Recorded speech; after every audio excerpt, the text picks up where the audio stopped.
What's going on, everybody? We are back. Another Bangin' Beers with Lily. This is like our third beer. Third beer tonight we're drinking. Wait, we did the 2 yesterday, technically. No, I'm just saying for tonight because we're in the same clothing. Third one tonight. So this one, I'm not sure how I want to feel about it. It is a coffee beer. It's a blonde.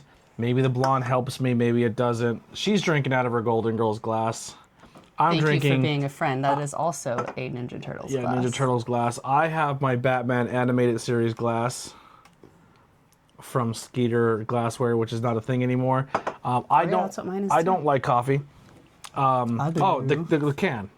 So I immediately look at the logo for this brewer, like this here. Mm-hmm. What do you, when you look at that, what's the first thing that pops in your head? Pizza. Pizza. It reminds me of a pizza, the thingy that you cook the pizza So on. it's a K. No, I can tell that it is, but I mean, immediately first thing I look at this can, I look at this beer, and I think Cracker Barrel. I can see that. I go right to Cracker Barrel. The Look at everything they have. Yeah, the wooden sign. Yeah, it gives me Cracker Barrel vibes. So this is McGraw Box Brewing. Also, I think cigar when I think this place. Okay. I feel like this is like a cigar bar. I'm just going by the logo. I don't know. I know nothing about this. This was a beer that was brought by my dad. I think to give to my brother. My brother left it, and we stole it, and we're drinking it. Whoops. But sorry, Austin. It does have. I like the smell of coffee. It has a good smell. This beer has a good smell. Very good smell. Very good smell. I'm terrified to drink it. I don't mind blondes, but we'll see. But McGraw Box Brewing is a 3.88 average beer from McGraw, New York, United States, New York. They are just on Facebook, according to Untapped, and their website is McGrawBoxBrewing.com. 3.2K check-ins, so not a lot. 825 unique, 26 likes, and I have never had a beer from them. They are on One Spring Road or Drive, I don't know. One Spring Street, New York, and they are 123 miles from us. McGraw Box Brewing. It's hard to say, but the company is a third-generation family-owned business. We brew a large variety of 8 barrels to keep plenty of new and loved beers on tap. Our indoor brewery features a large, spacious tabletop seating, private party room, and plenty of room outside for cornhole, sitting with beer and enjoying the scenery. Come enjoy our craft beer. I'm a little fucked up. Enjoy. Yes, with live entertainment, food trucks. Feel the history of McGraw Box Brewing within the walls of our tap room. We appreciate all the feedback and love. We'll hold you to that. With great photos and community here on Untapped. Cheers. So I like that. You guys give a good vibe with your write-up. Your write-ups are good. I like it. 72 beers. There's some cream ales, which I love me some cream ales. So I would love to try something else besides a beer I probably won't like because I don't like the taste of coffee. So maybe when my dad goes back up to New York, I'll ask him to grab a couple other ones and bring them down. I want to try this one, just for the name. Measure once, drink twice. Measure twice, cut once. Measure once, drink twice. That's a hazy. You might not like that. Oh, I probably wouldn't like that. The 1559 cream ale sounds good. Select and Better is a IPA. You won't be into that. But first coffee. That's a porter too. Not even like a stout. That'd be all but you. Painted Black that's a pretty cool name. Schwarzenberg? The McGraw Lager. That could be one we enjoy together. Peanut butter porter. Peanut butter porter. You like? So Lily likes the darker beers. We've already established that. They have a raspberry fruited sour. So they make a variety of different style beers. This is pretty cool. All right, so let's get into it. Oh, they have a peach one even for their sour. Like that. So this is a blonde golden ale other style beer. NA on the ABV. The IBU is 5. Wait, where's the can? 4.3 ABV. Thanks, Untapped. 50 check-ins so far for this one. It averages a 4.13, so it breaks the 4 scale. So that's pretty cool. Keep sniffing it. Light body blonde ale with savory twist of salted caramel coffee, which is your favorite coffee. Yeah, I always get buttery caramel coffee. Rich, delicate flavor. 65 total shaders. Yeah, 4 monthly check-ins. I'm just seeing if anyone has any write-ups here. Nice and light coffee caramel as described. Cheers from RJ. All on Untapped. Once again, if you want to follow me, I am ABJ Podcast. Lily hasn't yet to get it on tap, but maybe we'll get it on soon. I'm about to download it now at this point. It's very educational, right? I love it as a tool for the podcasting. Yeah. As someone who's not a professional beer drinker or not a savant, I think as a blue collar guy, I think this is super helpful. Out of curiosity, I'm really Not that this is part of this podcast, but I'm really wondering if they make one for like on the Blazing Bud side of things. They do. It's called Leafly. There you go. Yeah. I'm gonna have to download that too. I'm already on it. Cheers. All right. Cheers. Smells great. I smell the caramel. I think that's that's the caramely smell. It's definitely coffee. If you like coffee, I feel you'll love it. I don't like it. You don't like it? I don't like it. What don't you like about it?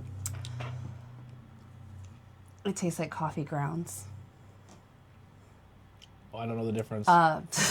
So, all right. I like my coffee porters to taste like they have the flavoring of maybe like a creamer in it, almost like the sweetness with the creamer. This does have a caramely taste, but I feel like it's if you drink coffee, when you get to the bottom and you have the grounds and you get grounds in your mouth, and it just kind of tastes like that coffee is just sitting there and it's almost old and stale. I'm not saying that this is old or stale. I mean, it might be. To me, it's it has more of like it is a very bold coffee taste. But the caramel is very, very soft. I almost don't even taste the caramel. I taste more of the coffee with it. I feel, I don't know. I don't drink coffee. I'm not a coffee drinker. I feel if you like coffee, you'll like this, but that got debunked. Sorry. I think it smells amazing. I don't taste very beer. The aftertaste is nice for me because it does have that blonde ale to it where a porter or a stout, that roastiness will stay longer. I do get, I like just sitting here now, I do taste caramel on my tongue.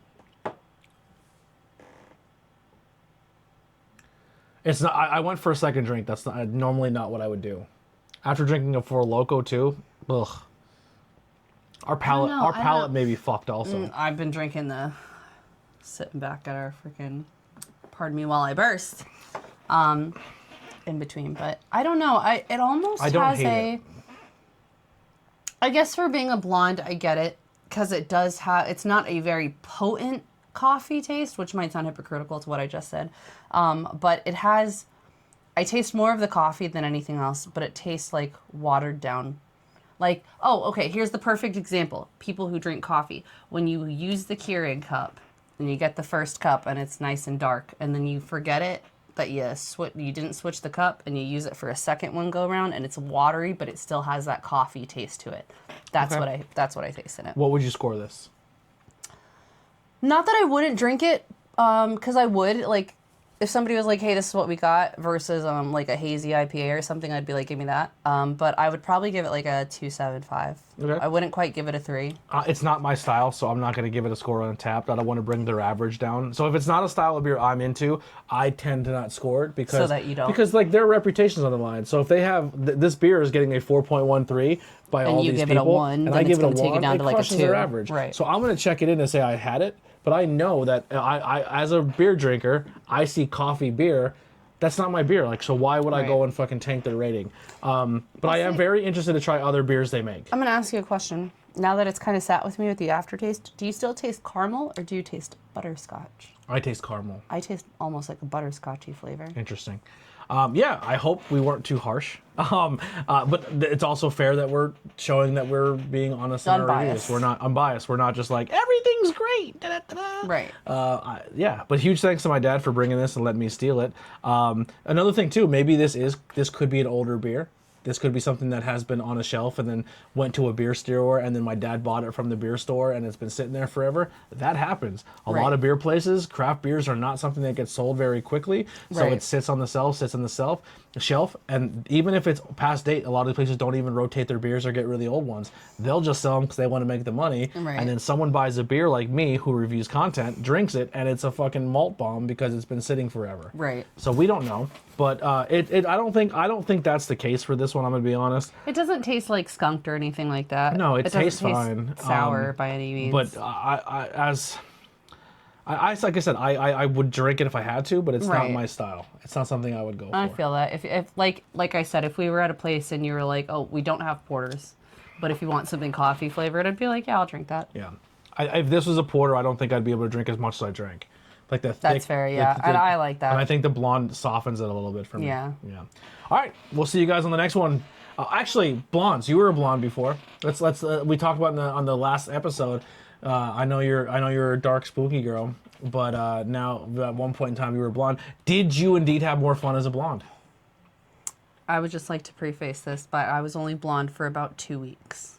Did you have fun while you were blonde? I had a lot of fun until I realized that so blonde / silver hair dye to keep it without giving it that brassy, like I wanted the platinum. I still to this day I have split dye hair where it's like half red, half black. I want to go full Cruella de Vil. I want this to eventually be half white, half black with the little muddy piece on the front. But regardless, to have that white color without the yellow brassiness, to combat that, you use like a purple shampoo. I'm giving you a little lesson in cosmetology. But did you have more fun as a blonde? Here's what I'm gonna say. I had a fun time until I realized that most purple shampoos have a lot of extracts of fruits. My best friend got me a special, like not from Sally's, like from the actual salon store. You have to have a cosmetology license. Yes. She got me this nice purple shampoo that had mango extract in it, and I didn't realize it when she bought it for me. I'm allergic to most tropical fruits.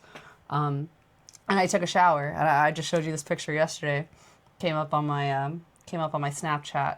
Little memories. I looked like I had Jennifer Coolidge lips. Okay, I had some Kim Kardashian lips, but I used real bad. Hot dog real bad. Blondes are blondes something? They are super fun, but yeah, I ended up having an allergic reaction, so I couldn't be. When blonde you look for at very blondes, long. you're like, oh, are you more attracted to blonde hair or darker hair?